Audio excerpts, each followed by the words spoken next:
Hi, and welcome. You're listening to the X22 Report. My name is Dave, and this is episode 1573A, and today's date is May 21st, 2018, and the title of the episode is The Economic System is Breaking Down Worldwide.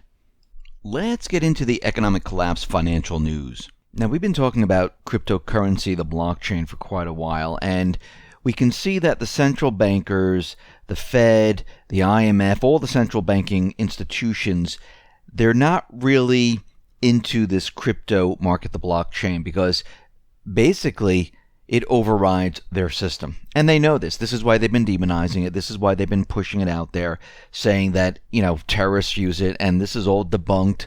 China did a report on it. Actually, in Florida, in one of the counties, they are using cryptocurrencies to pay for taxes, and they said the reason why they're doing this is because it cuts down on fraud and things like that, because the blockchain is a ledger system and it's a truth machine.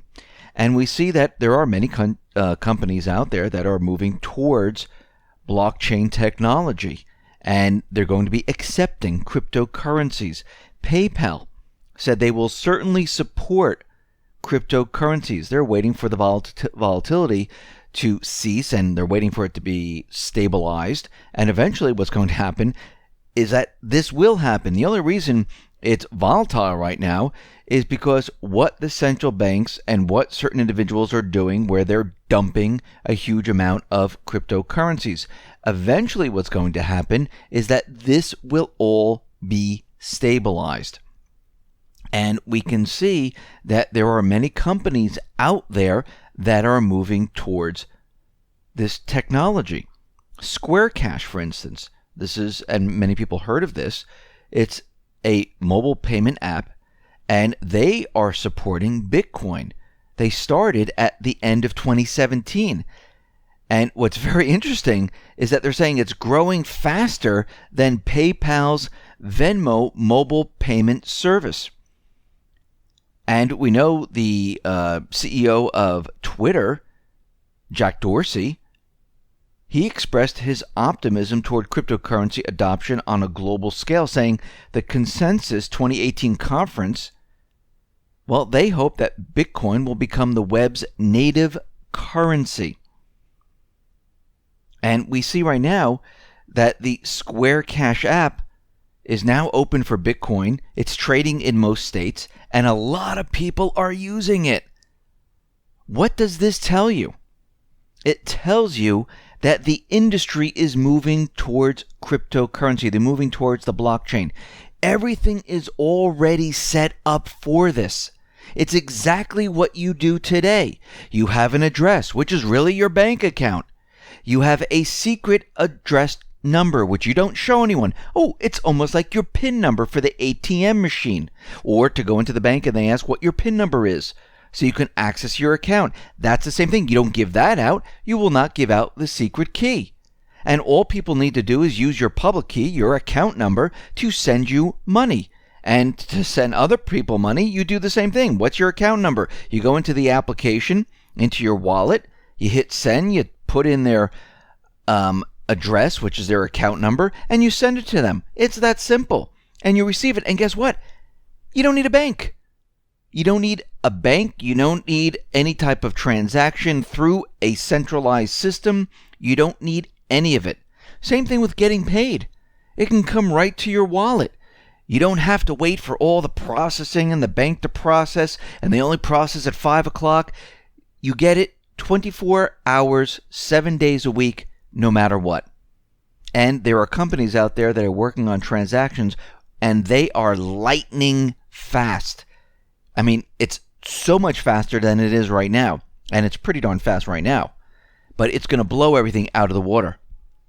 And once we have atomic swaps, once we have decentralized exchanges, forget about it. The central banks are doomed. We don't need a centralization system where there's a private corporation handling everything and telling us what to do and loaning us, and this is the biggest part, loaning us this currency with interest attached. We don't need to be loaned currency. That's ridiculous. That's an old, obsolete system that the central bankers created to take control of the world. That's really what they did. And we don't need them anymore, and they know this. This is what they're so afraid of. Now, as the economy continually declines and everything falls apart, they're going to be ramping up the demonization against cryptocurrency, because they know as the economy falls apart, people are going to say, well, wait a minute, why is this happening? And if the fingers, and hopefully they will all be pointed towards the central bank, once they're pointed toward the central bank, and maybe the audit bill does go through and the president does sign it, and then we find out what they were really up to, because we know they've been up to a lot that we don't know about. I mean, we can make out some of what they've been up to with all this quantitative easing and shuffling the funds around the world and money laundering and all this other stuff, filling their coffers with real estate and everything else. They don't want the paper money. That's worthless. They know this.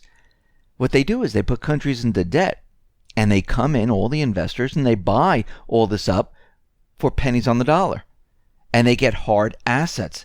And once they realize that things are rapidly falling apart, you're going to see the demonization just go from a scale from 1, 2, all the way up to 10, and they're not going to stop. This is why everyone needs to understand what cryptocurrencies are, how to trade them, how to maneuver what they are, how they work, how to move cryptocurrencies in and out of your wallet, how to move in and out of the cryptocurrencies, how, at this point, since we're in a hybrid type of system, how to get your funds out.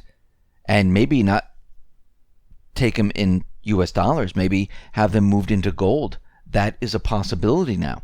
And you can do this. There's a school. I do not run it. I'm part of the trading room. I'm not running the trading room. I am just a guest like everyone else that's in there, learning, understanding, just like everyone else. And there's Crypto Z in there, Crypto Cowboy. They are fantastic. They help every single person.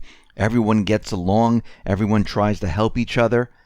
And you can join the school, which teaches you, if you're a beginner, about cryptocurrencies. And then there's the trading room where you watch them trade. They do all the hard work. They research. They look at different cryptocurrencies.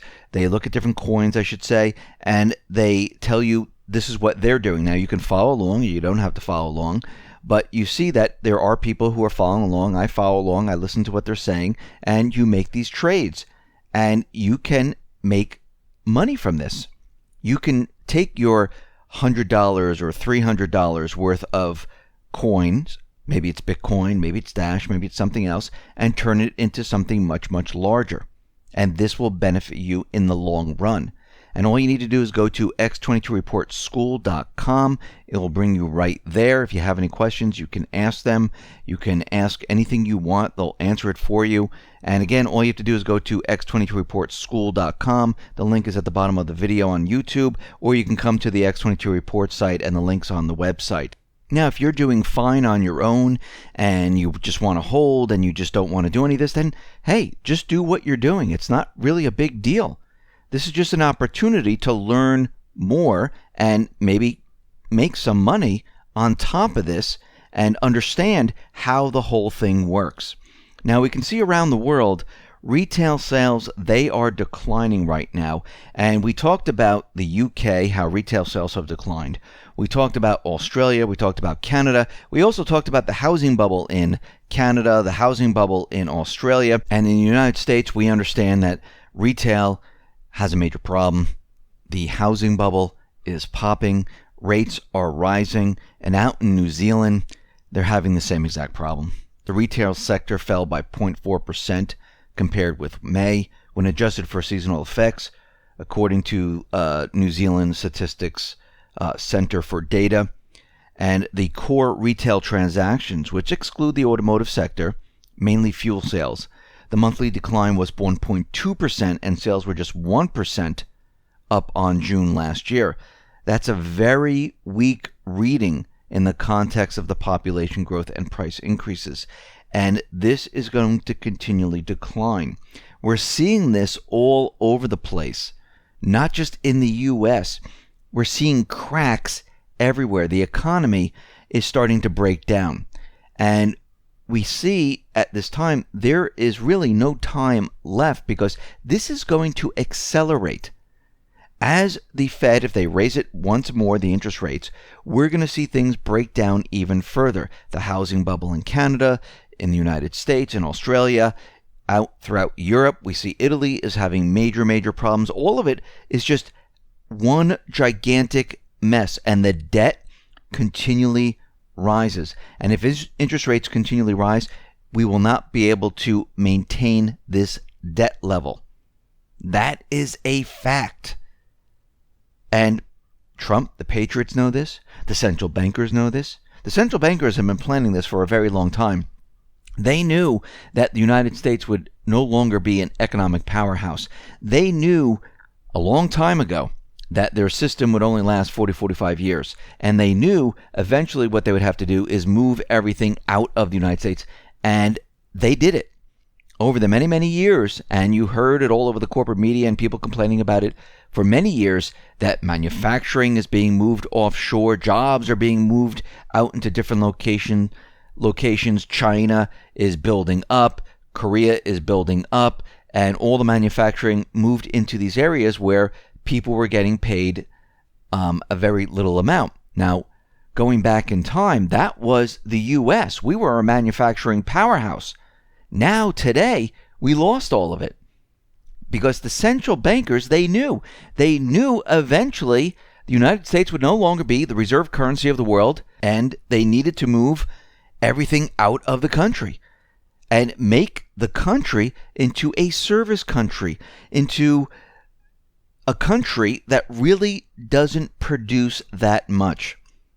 And jobs, basically, all you're doing is sitting at a desk, reading emails, and setting them off. That's really what we do today. We don't have a strong manufacturing base. We don't have that anymore. And the jobs have been moved overseas. To get them back, well, that's not going to happen overnight. It's going to take many years. It took many years to ship them overseas. And they shipped them over to China, over to the Asian countries, where labor was very cheap, because they knew if they kept them here and the dollar kept on losing value, it would be way too expensive. The people here would not be able to afford anything. People around the world would not be able to afford anything. They needed to go to cheap labor. This is why this was done, because the system was breaking down. The system is continually breaking down. And they know they only have a short period of time before the whole thing just completely collapses. And we see right now, that is where we are headed. We are headed for a worldwide collapse. And it all depends on who controls the narrative. The patriots under Trump or the central banking system. Over the many years, the central banking system has controlled the narrative. It's time for a change. It's time for the people to take back the narrative and to kick the central banks out once again. Andrew Jackson did this. He campaigned on it and he kicked the central bankers out. But again, the central bankers, they never give up. They're always lurking in the dark reaches of the world where they're ready to take control at any moment, to bribe, to weasel their way in and set up shop. They did it in 1913 here in the U.S. And then it just spread like a virus across the globe. And again, this needs to be stopped. It needs to be stopped. It needs to be reset. And we need to get rid of the central bankers. Listen, everyone, thanks a lot for listening. Be well, be safe, and especially be prepared. Thanks a lot.